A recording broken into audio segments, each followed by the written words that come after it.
Well, recently, actually, I think much of the focus has been on the cable cuts in the Baltic Sea and also disinformation related to those.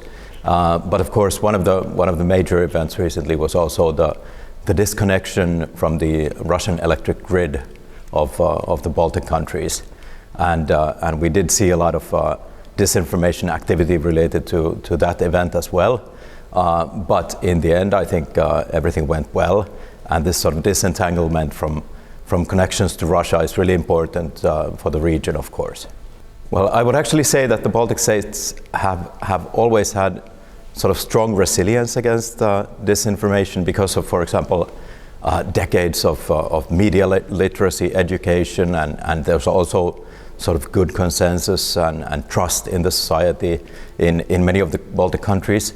So I think it's difficult for Russia to reach their objectives with disinformation, but at the same time, the Baltic countries are also building their defenses against disinformation. For example, by monitoring the media environment, recognizing narratives that are gaining ground, and debunking those narratives using, for example, active strategic communications and so on.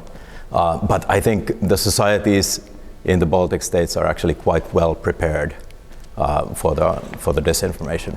Well, Ukraine is, of course, a very special example, very actively targeted by Russian disinformation all the time.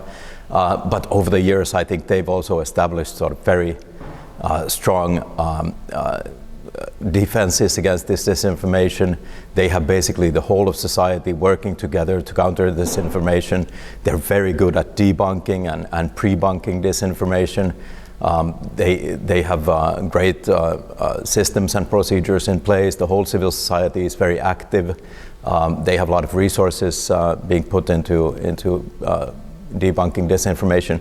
So I think for them as well, they're quite resilient.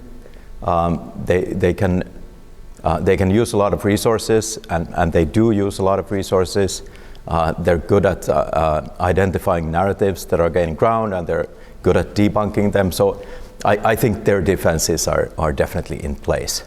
I think we're actually seeing Russia use pretty much the same narratives in the Baltics as also in Balkans. For example, trying to divide the European Union, trying to stop it from expanding, trying to impede these EU accession processes, for example.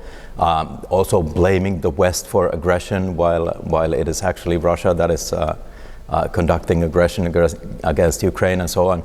So pretty much I think the narratives are similar, and we're being challenged by the same kinds of methods.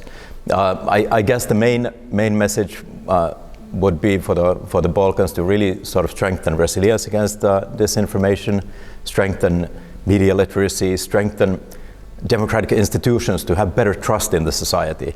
Because if you have good trust in the society, then also the sort of official messages and government strategic communication has a better chance to win in that media environment.